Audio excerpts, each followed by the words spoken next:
கவினா இருக்கட்டும், ஹரிஷ் கல்யாண், அசோக் செல்வன் வந்து எல்லாருமே இன்னும் ஏன் அதை பண்ணணும், அது ஒரு failure form. The advanced industrial landscape of Tamil Nadu, top 10 automobile hubs in the world. We are global leaders in each sector. தோத்து போன மனிதனோட கதைகளும் இருக்கும் தானே. நான் முக்கியமா அதை வந்து பயங்கரமா அதை ஏத்து கவினா இருக்கட்டும், ஹரிஷ் கல்யாண், அசோக் செல்வன் வந்து எல்லாருமே இன்னும் ஏன் அதை பண்ணணும், அது ஒரு ஃபெயிலியர் ஃபார்ம். ஷாருக் கான் வந்து ஒரு பேட்டியில் எடுத்திருப்பாங்க, நீங்க எப்படி இவ்வளவு பெரிய ஸ்டாரா இருக்கீங்க, ரைட் டிசிஷன்ஸ் அப்படிம்பாரு. அதை எப்படி ரைட் டிசிஷன்ஸ் மட்டும் எடுக்கிறீங்க, ராங் டிசிஷன்ஸ். அதுதான் சுந்தரராஜன் சாரா இருக்கட்டும், வாகை சந்திரசேகர், டெல்லி கணேஷ் சார், இவங்க எல்லாருமே என்கிட்ட ரொம்ப வில்லிங்கா அவங்களுடைய எக்ஸ்பீரியன்ஸ் சொல்லிட்டு போயிருக்காங்க. அது எனக்கு என் லைஃப்ல குறைஞ்சது 5 வருஷத்தை சேவ் பண்ணி கொடுத்துருக்கு. அதுல இவரையும் சேர்த்தணும், பழம்பெரும் நடிகர். இப்போ நானே என்னன்னா என்ன கூட யங்கர் பீப்புளோட தான் மூவ் ஆனேன். நான் ஏதோ ஒரு காம்ப்ளெக்ஸ்ல என்னோட ஏஜ் ஆட்களோட மட்டுமே நான் சுத்திட்டு இருக்கிறேன்னா இன்னைக்கு நானும் ஒரு பூமரங்களா தான் அப்படியே தான் பாக்குறாங்க. இப்படி போனீங்கன்னா சொல்லுவோம். விடுதலை பார்த்து டக்குனு தேங்க்ஸ் கார்டில் பார்த்தா மணிகண்டன் நடிகர் அப்படின்னு நிறைய படங்களுக்கு இந்த ஆர்டிஸ்ட் அவைலபிலிட்டின்னா எங்க நம்ம ஆட்டோக்கார தம்பின்ற மாதிரி ஏய் வந்துருச்சு. இல்லைன்னா மலேசியா வாசுதேவனுக்கு பாடி இருப்பாரு. அகைன் நக்கலைட்ஸ் எல்லாருமே சேர்றதுக்கான வாய்ப்புகள் இருக்கா? நான் ரொம்ப சுயநலமா எனக்கு பிடிச்சதை நான் பண்ணணும். எத்தனை பேர் சித்திரவதை அனுபவிச்சாலும் அதை பத்தி கவலை இல்லை. நக்கலைட்ஸ்குள்ள வரும்போது இவரோட வைஃப் பிரெக்னெண்டா இருக்கிறாங்க. துபாயில இருந்து அங்கிருந்து வந்துட்டாரு. இங்க ஒரு ப்ராப்பரான ஜாப் இருந்தது, அதையும் விட்டுட்டாரு. ஆனா அது கதை தெரியுமா நமக்கு? ஆமாமா, அதுக்கு அடுத்தது கேளுங்க ஐயா. அப்போ நக்கலைட்ஸ் என்னவா இருந்ததுன்னா நாங்க யாருக்கும் சம்பளம் கொடுக்குற நிலைமையிலயும் பேர் தான் வச்சிருக்காங்க, சோறு வைக்கிற நிலைமையில இல்லங்க, ஒண்ணுமே கிடையாது. சொல்லுங்க தலைவா. ஓகே, இப்போ நான் இது 3 பேர் காமனாகவே கேட்குறேன். இப்போ என் ரியல் லைஃப்ல பார்த்த அந்த குடும்பஸ்தன்னா நான் அம்மாவும் அப்பா 2 பேருமே சேர்த்தா சொல்லுவேன். உங்க லைஃப்ல நீங்க பார்த்த அந்த ஒரு மூமெண்ட் குடும்பஸ்தன், அது ஒரு இன்ஸ்பிரேஷன் ஒன்று இருக்கும்ல, அதே அப்பா அம்மா தான். ஓகே, ஆமாமா. ஏன்னா அங்க இருந்தான முதல் விஷுவல் ஆர் முதல் எக்ஸாம்பிள் ஆஃப் அ குடும்பஸ்தன் அவங்கள தானே முதல்ல நம்ம அவங்கள தானே பார்க்குறோம். ஸோ எனக்கு ஹோப் இவங்க 2 பேருக்கும் அதுவாக தான் இல்லை. எனக்கு அப்படி இல்லை. எங்க அப்பா செட்டில்டா தான் இருந்தாரு, நான் தான் அன்செட்டில்டா இருந்தேன். அதனால எனக்கு நான் தான் இன்ஸ்பிரேஷன். நான் ஒருவேளை நான் இன்னும் குடும்பஸ்தன் ஆகல, ஆனா நான் இன்ஸ்பிரேஷன் இல்ல. ஆக்சுவலா இவருக்கு நடந்தது என்னன்னா, இவரை கோயம்புத்தூர் கடத்திட்டு போய் 30 நாளில் குடும்பஸ்தன் ஆவது எப்படின்னு அவருக்கு கோர்ஸ் சொல்லி கொடுத்து ஓகே ஓகே அது ப்ரிப்பேர் பண்றது அடுத்ததுக்கு. உங்களுக்கு எனக்கு வந்து ஆமா, எனக்கு எங்க அப்பா தான். ஏன்னா எனக்கும் அவருக்கும் நான் உண்மையிலேயே எங்கள் அப்பா கொஞ்சம் ஓகேவா தான் இருந்தார், செட்டில். ஏன்னா ஒரு வேலை மாத சம்பளம்னு நம்ம தான் அந்த வித்தியாச விசித்திரனா இருந்தோம். ஆனா வித்தியாச விரும்பி விசித்திர வீரியன். ஆமா, விசித்திர வீரியன். என்னன்னா அவருங்களுக்கெல்லாம் வந்து ஒரு சாக்ரிஃபைஸ் மோட் இருந்தது, அது என்கிட்டலாம் இல்லை. நான் ரொம்ப சுயநலமா எனக்கு பிடிச்சதை நான் பண்ணணும். எத்தனை பேர் சித்திரவதை அனுபவிச்சாலும் அதை பத்தி கவலை இல்லை. ஒரு துளி கிடையாது. லேண்டிங் கீர் கட்டாயி தான் இறங்கியிருக்கேன் நான். அதனால வெடிக்கலைங்கிறதுக்காக சரியா இறங்கிட்டோம்னு அர்த்தம் இல்லை, எதோ இறங்கிருச்சு. அதனால ஒரு லக்கு தான் தலைவா. நான் லேண்ட் ஆனது வந்து லக்கு தான். அதனால நம்ம வந்து அதை கிரெடிட்டாகவும் சாதிச்சுட்டான் பாடுறா ஜென்சன் அப்படின்னு எனக்கு நானே சொல்லிக்கிறதுலயே எந்த யூஸும் இல்லை. எனக்கெல்லாம் எங்க அப்பா ப்ராப்பரா கொண்டு வந்து கொடுத்ததை எடுத்து அக்கா பிரிச்சு அதை உடைச்சு திரும்ப அதை ரீஅசம்பிள் பண்ண பல வருடங்கள் முழிச்சு அதுக்கப்புறம் திரும்பவும் நானா கத்துக்கிட்டு ஒன்னொன்னு கட்டுறது. திரும்ப எங்க அப்பா மாதிரி ஒரு கம்போஸ்டான பர்சனா, ரொம்ப ஒரு பிளான்டா ஒர்க் பண்ற ஒரு பர்சனா மாறுறதுக்கு தான் நான் ட்ரை பண்றேன். ஆக்சுவலா என்னது ரொம்ப டர்புலண்டான ஒரு லைஃப் தான். சார், சுந்தரராஜன் சாரோட ஒர்க் பண்ண எக்ஸ்பீரியன்ஸ் ஒன்று இருக்கணும். ஏன்னா அவரு பார்த்த டைரக்ட் பண்ண லெஜெண்ட்ஸ் அப்படிங்கிறது அது விஜயகாந்த் சார்லாம் வச்சு பண்ணியிருக்காரு. அவரோட அந்த அனுபவம் பயங்கர ஹாப்பியாக இருக்கும். ஏன்னா கிட்டத்தட்ட அவர் ஒர்க் பண்ண மொத்த எக்ஸ்பீரியன்ஸுமே எனக்கு ஷூட்டிங் ஸ்பாட்ல வந்து என்ன சொல்றது, இப்போ என்ன கேட்டீங்கன்னா அவரோட பயோகிராஃபி என்னால் ஒப்பிக்க முடிகிற அளவுக்கு எல்லாமே சொல்லுவார். அது ஏன்னா அது ரொம்ப முக்கியமான பாயிண்ட். ஏன்னா எனக்கு நான் இது வரைக்கும் ஒர்க் பண்ண படங்கள்ல இருந்த சீனியர் ஆக்டர்ஸ் ஆர்எல்ஸ் சீனியர் டெக்னீஷியன்ஸ் இவங்க எல்லாருமே என்கிட்ட ரொம்ப வில்லிங்கா அவங்களுடைய என்ன சொல்றது எக்ஸ்பீரியன்ஸஸ் சொல்லிட்டு போயிருக்காங்க.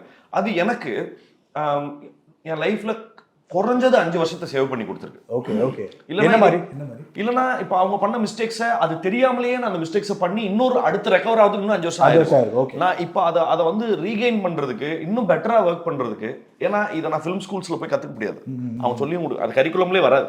பட் சுந்தரராஜன் சாரா இருக்கட்டும், சிங்கிதம் சாரா இருக்கட்டும், ஒரு வாகை சந்திரசேகர், டெல்லி கணேஷ் சார், இவங்க எல்லாருமே அவங்களோட மொத்த என்ன சொல்றது கரியரை, இத்தனைக்கும் ரொம்ப சாதாரணமான கரியர் கிடையாது, அது ரொம்ப எப்பிக் கரியரை ஒரு கேப்சூலா என்கிட்ட கொடுத்துட்டு போயிட்டாங்க.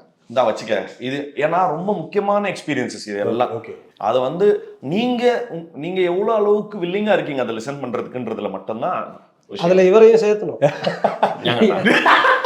எப்படி சொல்றேன், பழம்பெரும் நடிகர்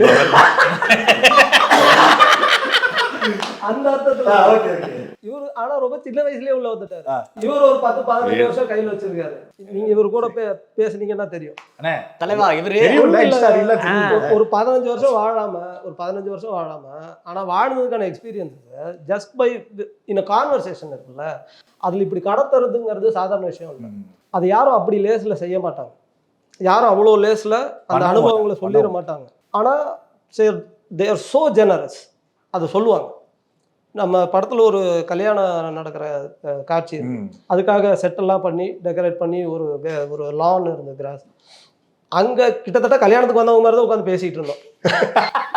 நானு சாரு, குரு சார் எல்லாம் உட்காந்துக்கிட்டு, அப்போ அவரோட எக்ஸ்பீரியன்சஸ் எல்லாம் சொல்றாரு. தியேட்டர்ல இருந்து அவர் சினிமாவுக்கு வந்தது பண்ணது இதெல்லாம் நமக்கு அதுக்கு விலை மதிப்பு இல்லைன்னு நான் சொல்றேன்.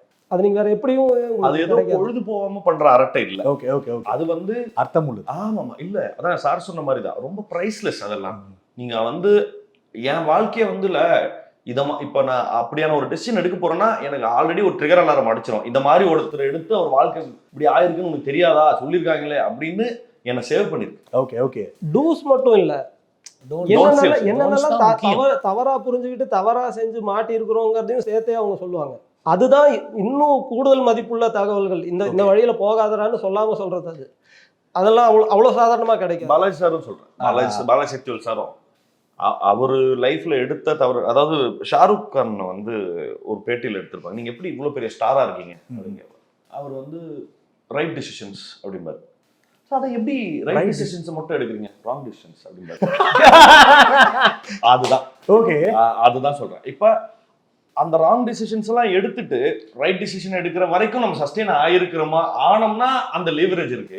அதுக்குள்ளேயே பார்சல் பண்ணிட்டாங்கன்னா நம்ம இப்ப என்ன சொல்ற, ஒரு தோத்து போன மனிதனோட கதைகளும் இருக்கும் தானே. அது எனக்கு வந்து நான் முக்கியமா அதை வந்து பயங்கரமா அதை ஏத்துக்குவேன் அப்படின்னு சொல்லி நினைக்க மாட்டேன். அது ரொம்ப முக்கியம். நான் அதுக்கு இவர்கள் அப்படி குறிப்பிடல. நிறைய பேர் வந்து என்ன சொல்றது, பெருசா சாதிச்சவங்க கிட்ட மட்டும்தான் நம்ம கன்வர்ஸ் பண்றதுக்கு அவங்க லாய்க்குன்னு சொல்லி ஒதுக்குறது இல்லை. இது லப்பர் வந்து ஒர்க் ஆகி நல்லா இது வந்துட்டு இருக்கு. படம் ரிலீஸ் ஆகல, சார் பார்க்கவே இல்லை. உடனே எனக்கு ஃபோன் பண்றாரு, இருங்க முடிச்சுக்கிறேன், வழியிலேயே நீங்க வண்டி கை போடாதீங்க. இன்னும் பார்க்கலையா? இல்ல அதுக்கான காரணத்தையும் சொல்லிருங்க. அது இல்லைங்க பிரச்சனை. வேற ஒரு ரெண்டு பேருமே வெற்றிகரமா ஒரு பஞ்சாயத்தை நோக்கி இல்ல நானும் பார்த்துட்டே இருக்கேன். சரி ஓகே, வண்டி திருப்புவாங்கன்னா பஞ்சாயத்து நடக்குது அங்கதான். அப்போ நான் சொல்றது, அப்போ வந்த ரிலீஸ் ஆகிறதுக்கு போய் கூப்பிட்டு ஃபோன் பண்ணி பேசினாரு. என்னன்னா எதுவும் பெருமையா சொல்ல போறீங்களா? ஒரு சின்ன இல்ல பெருமையா இல்ல, ஒண்ணு சொல்லுவோம், தானே நம்ம படம் ஹீரோ கட்டிங்க. ஒரு ஒரு கிரேட் ஆஃப் ஆக்டரா இருக்கான், கோ ஆக்டர், ஒரு படம் பண்றோம், இன்னொரு படம் பண்றோம், அவ்வளவுதானே. பாக்குறப்ப நல்லா பேசிட்டு போயிடலாம், அதுவே பெரிய விஷயம். இப்போ ஆனா இவரு வந்து அந்த படம் வந்த உடனே எனக்கு என்னென்ன பண்ணக்கூடாதுங்கிறத பத்தி ஃபோன் பண்ணி சொன்னாரு. தலைவா இது போட மாட்டாங்க சம்பந்தம், பரவாயில்ல, வெட்டுறதை வெட்டிக்கிட்டும் வைக்கிறத வச்சுக்கிட்டும் நல்லா இருக்கும்ல. இல்ல சொல்லுங்க எக்ஸ்பீரியன்ஸ் தானே கொஞ்சமா இருக்கா? வேண்டாம், சரி அது வேண்டாம். இல்ல சொல்லுங்க, அப்புறம் சொல்லுங்க. இல்ல அது வந்து ஒரு இவரோட கேரக்டர், இவர்கிட்டயே சொல்லியிருக்கேன், இவரோட கேரக்டருக்கு அது செய்ய வேண்டியது இல்ல, செய்யணும்னு அவசியம் இல்ல. போன் பண்ணி சொன்னங்க, நல்லா நடிச்சிருக்கீங்க, நல்லா பண்ணிருக்கீங்க, நல்லா நடிச்சிருக்கேன் சொல்லு, பார்க்கல படத்தை ரொம்ப 100% அதான் சொல்றேன். அது தலைவரே ஒர்க் ஆயிருச்சு அப்படின்னு தானே அதான் சொல்றேன். See, ஆனா அது சொல்ல வேண்டிய அவசியம் இல்ல தலைவா. எதுக்கு இல்ல, சொல்ல ரொம்ப முக்கியமான விஷயம் என்னன்னா, ஒரு படம் வந்து ரிலீஸ் ஆகி ரொம்ப பெரிய வெற்றி அடையுது, வியாபார வெற்றி அடையுதுன்னா முதன்மை கதாபாத்திரங்களை பயங்கரமா அவங்களுக்கு பேர் போறதே பெரிய விஷயம். ஓகே, படம் ஹிட் ஆயிடுச்சு, அந்த படத்துல இவன் இருந்தான் அப்படிம்பாங்க. அப்படி இல்லாம அந்த முதன்மை கதாபாத்திரங்களுக்கு போறதே இன்னைக்கு தேதிக்கு அதுக்கு கன்வெர்ட் அந்த சக்சஸ் வந்து அந்த ஆக்டர்ஸ்க்கு கன்வெர்ட் ஆகுறது பெரிய விஷயம். அதுக்கு அடுத்து இருக்கிற லேயர்ல கூட ஒரு ஆள் வந்து அவன் பர்ஃபார்மன்ஸ்ல கவனிக்க வைக்கிறாங்கிறது இருக்குல்ல, அது ரொம்ப கஷ்டம். ஏன்னா அதோட வேல்யூ உங்களுக்கு தெரியும். விக்ரம் வேதால இருந்து காலாலையுமே எனக்கு குறிப்பிட, ஏன்னா அப்படி வந்தவன் தான் நான், பின்னாடி இருந்தது. ஸோ அதோட இம்பார்ட்டன்ஸை சொல்றேன். ஓகேங்களா, அது ரொம்ப கஷ்டம். எல்லாராலையுமே வந்து ஒரு ஒரு ஒரு 2 லேயருக்கு பின்னாடி இருக்கிற ஒரு ஆர்டிஸ்ட் வந்து அவனோட பர்ஃபார்மன்ஸ்னால கேப்சர் பண்றது ஆடியன்ஸுங்கிறது சும்மா கிடையாது. ஓகேங்களா, அதுவும் அது இத்தனை ரீல்ஸ் மீம்ஸ் இவ்வளோ ஷேர்ஸா மாத்துறது இருக்குல்ல, அதுக்கு வந்து ஒரு பெரிய டேலண்ட் வேணும். அண்ட் எந்த பாசாங்க இல்லாம அந்த டேலண்ட்டை ஒரு வச்சிருக்காருங்கிறதுல ஜெனிசன் வந்து பயங்கரமான ஒரு சூழ்ச்சிக்காரன். க்ரௌடுக்குள்ளதான் நிக்க வைப்பாங்க. ஆனா நம்மால் மட்டும் வெத்தலை போட்டு மென்றும் அங்க ஒரு மூமெண்ட் வாயில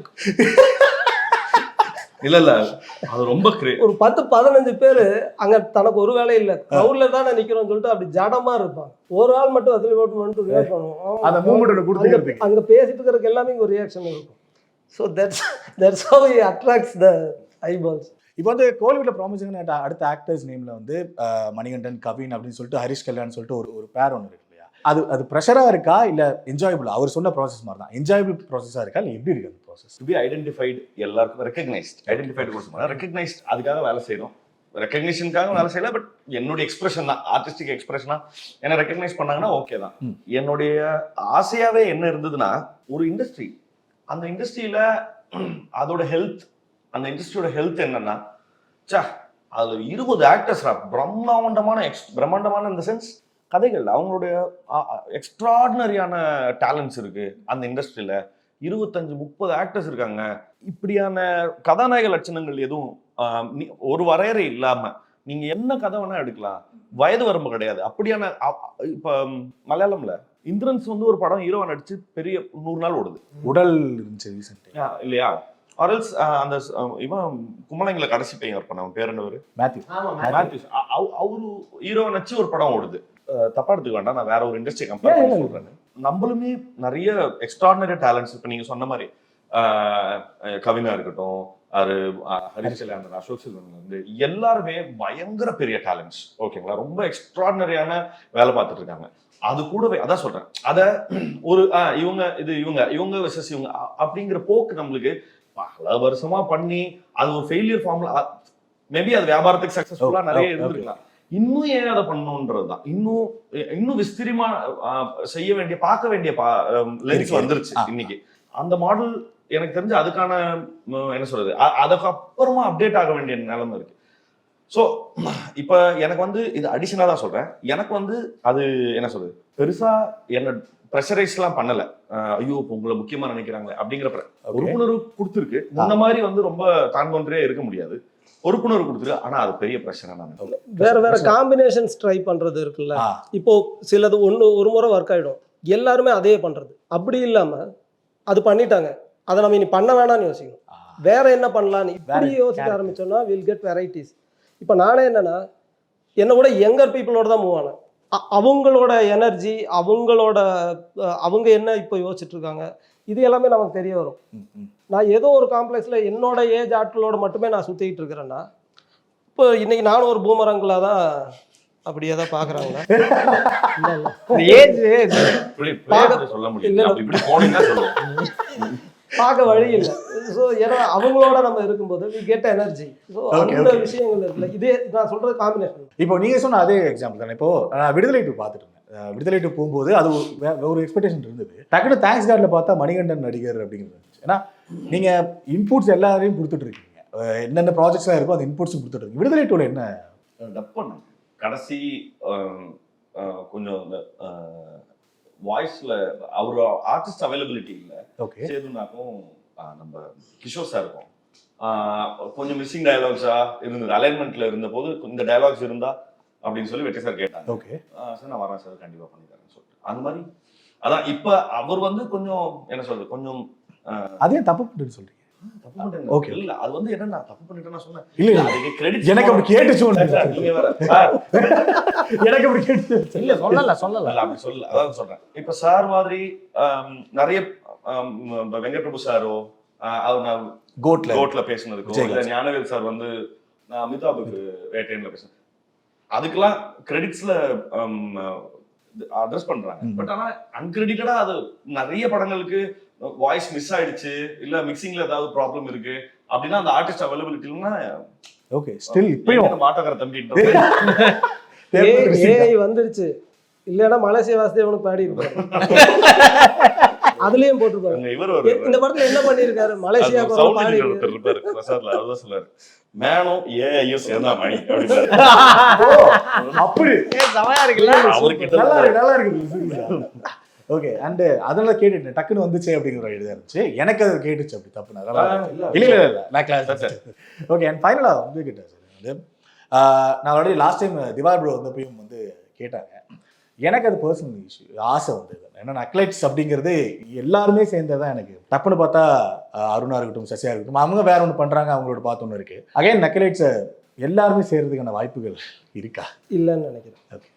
ஏன்னா அது எவல்யூஷன், அது அது நடக்கணும். ஓகே ஸோ அதை நம்ம திரும்பவும் நீ வாலிபத்துக்கு போவியா திரும்பவும் குழந்தையாவியா அப்படின்னு கேட்குற மாதிரி அது அது பெஞ்சமின் பட்டன் நானும் கியூரியஸ் கேஸ் ஆஃப் பெஞ்சமின். அது அவசியம் இல்லைன்னு நான் நினைக்கிறேன். எனக்கு வந்து டைரக்டா அண்ணன் தான் வந்து ஒரு மாடலா தெரிஞ்சாரு. ஏன்னா நம்மள மாதிரியே கடன்பட்டு நம்மள மாதிரியே இது பண்ணி அண்ணனுக்கு கொஞ்சம் அவர் கொஞ்சம் கிளியர் ஹெட், நம்ம கிளியர் ஹெட்டும் இல்லை. எல்லாமே அவரை பார்த்து கொஞ்சம் காப்பி அடிச்சு வர்றதுனால எனக்கு கொஞ்சம் ஈஸியா இருந்தது. இவர் வந்து ஜென்சன் திவாகர் இல்லை, இன்சேன் திவாகர். ஆமா எப்படின்னா இவர் நக்கலைஸ்ல வந்து சேரும்போது அவர் பார்த்துட்டு வந்து வேலையை விட்டுட்டாரு. துபாயில இருந்து அங்கிருந்து வந்துட்டாரு. இங்க ஒரு ப்ராப்பரான ஜாப் இருந்தது, அதையும் விட்டுட்டாரு. விட்டுட்டு இவர் நக்கலைட்ஸ்குள்ள வரும்போது இவரோட வைஃப் பிரெக்னெண்டா இருக்கிறாங்க. நானு யோ நீ பயங்கர தற்கொலை மனநிலையில தான் இருப்ப போல இருக்குது. ஆனா அது கதை தெரியுமா உங்களுக்கு? ஆமாமா இதெல்லாம் விட்டுட்டு நக்லைட்ஸ்ல வந்திருக்கா போலுங்க. அதுக்கு அடுத்தது கேளுங்க ஐயா. அப்ப நக்லைட்ஸ் என்னவா இருந்ததுன்னா நாங்க யாருக்கும் சம்பளம் கொடுக்குற நிலைமையிலும் பேர் தான் வச்சிருக்காங்க. பேர் மட்டும் சோறு வைக்கிற நிலைமையில இல்ல, பேர் மட்டும். ஆமா வீடியோ வரும், அதுல நல்லா நடிக்கிறாங்கிற பேர் வறுமை ஒழிய வேற எந்த இதுவும் கிடையாது. நான் நடிகனாகிற அதான் பாருங்க தலைவா, எனக்கு நடிகனாகிற ஐடியாவும் இல்லை, எனக்கு ஐடியாவே இல்லை. எனக்கு புரியல வேலையை விட்டு இங்க வந்தா எனக்கு என்னன்னா எனக்கு எந்த வேலையும் ஒர்க் ஆகல. இல்லங்க ஒண்ணுமே கிடையாது. சொல்லுங்க தலைவா. எனக்கு எதுவுமே ஒர்க் ஆகல தலைவா, எந்த வேலையும் விளங்கல. எனக்கு சரி இதுதான் பிடிச்சதை பண்ணலாம் அப்படின்னு வந்துட்டேன். சரி எனக்கு வந்து என்னோட அருண் வந்து எனக்கு கசன். சரி அப்புறம் இன்னொரு வகையில பிரசன்னா அருணுக்கு கசன். அப்ப அந்த மூலமா பிரசன்னா பார்த்துட்டு வாய்ப்பு கேட்டு நான் வந்து ஜாயின் பண்ணிட்டேன். அப்படிதான் வந்தேன். அதுக்கப்புறம் எனக்கு இந்த இது ரொம்ப பிடிச்சிருந்தது. ஜேர்னியா நக்லைட்ஸோட ஒர்க்கு, நடிக்கிறோம் நடிக்கல, ஏடியாவும் வேலை பார்ப்போம், எல்லாமே நான் சேர்ந்து வேலை செய்யும்போது ஒரு சந்தோஷம் இருக்கும். அதுல ஒவ்வொருத்தரும் ஒன்று பண்ணுவாங்க, அந்த ஹாப்பினஸ்ல மற்றதெல்லாம் மறக்கும். நாங்கள் ஒரு 15 பேர் இருந்தோம். சாரி நான் இன்டரப்ட் பண்ணுறதுக்கு. ஒரு 15 பேர் இருந்தோம் ஆரம்பத்தில். அன்னைக்கு ஒரு 1.5 வருஷம் இருக்கும்லன்னா 1 வருஷம் 1.5 வருஷம் இது பயங்கரமாக ப்ராப்பராக நாங்கள் விகடன் அவார்ட்ஸ் எல்லாம் வாங்கினதுக்கப்புறம் தான் ஒரு கம்பெனியாக ஃபார்ம் ஆக ஆரம்பிச்சது. அது வரைக்கும் எங்களோட சந்தோஷம் இருக்குல்ல, அது இன்னைக்கு இருக்கிற எந்த நக்லைட்ஸ் ஆடுகளும் அனுபவிக்காத ஒன்று. அது நாங்களாம் ரொம்ப பார்த்துனேன். அந்த பீரியட் வந்து எங்களுக்கு எல்லாமே கற்றுக் கொடுத்துச்சு. கற்றுக்கணும்னு இல்லாமல் பிரசன்னா வந்து உட்கார வச்சு படம்லாம் எடுக்க மாட்டார். அது பயங்கரமாக உள்ளே பூந்துரும். அது அவர் பர்பஸாக தான் பண்ணார். ஆனால் எங்களுக்கு புரியவும் செய்யாது. பாதி புரியும் பாதி முட்டாளுக தர. அதுக்கப்புறம் தான் அவர் ஓகே இவனுங்க தற்குறியேன்னு உணர்ந்துட்டு அவர் கொஞ்சம் கொஞ்சமாக அதை ஸ்டெப்பின் இல்லை உண்மைதான் ஸ்டெப்பின் பண்ணுறாரு. சிந்தனை விழான்னு ஒன்று நடத்துவார். சிந்தனை விழா வந்து அதோட அருமை எத்தனை பேர்த்துக்கு தெரிஞ்சுதுன்னு தெரியாது. சிந்தனை விழா தான் இன்னைக்கு நான் இங்கே உட்காந்துருக்கிறதுக்கான காரணம். உங்களுக்கான எல்லாத்தையும் அது கொடுக்கும். ஒரு 3 மணி நேரம் 2 மணி நேரம் தான் நடக்கும். அதை நீங்கள் கிளாஸ் ரூமுக்கு போகிற மனநிலையாக பார்த்தீங்கன்னா உருப்பிட முடியாது. நல்ல வேலை நான் பயங்கரமான முட்டாள் தான். ஆனால் இன்னமும் அன்னைக்கு அந்த ஒரு ஸ்பேஸ் வந்து எனக்கு ரொம்ப அறிவாக இருந்ததாக தெரிஞ்சிருச்சு. அதில் உட்கார ஆரம்பித்தேன். எல்லா சிந்தனை விழாவும் அட்டன் பண்ணியிருக்கேன். நான் நக்லைட்ஸ்லேருந்து வெளியேற வரைக்கும் நான் ஃபர்ஸ்ட் ஹாஃபில் வெளியேறினேன்னா அது வரைக்கும் நான் அது எல்லா விழாவும் நான் கலந்துருக்கிறேன். அது வந்து என் லைஃபையே வந்து ஷேப்பின் பண்ணுச்சு. Okay, and thank you so much. Thank you. Thank you. Thank you so much. The advanced industrial landscape of Tamil Nadu. Top 10 automobile hubs in the world. We are global leaders in each sector.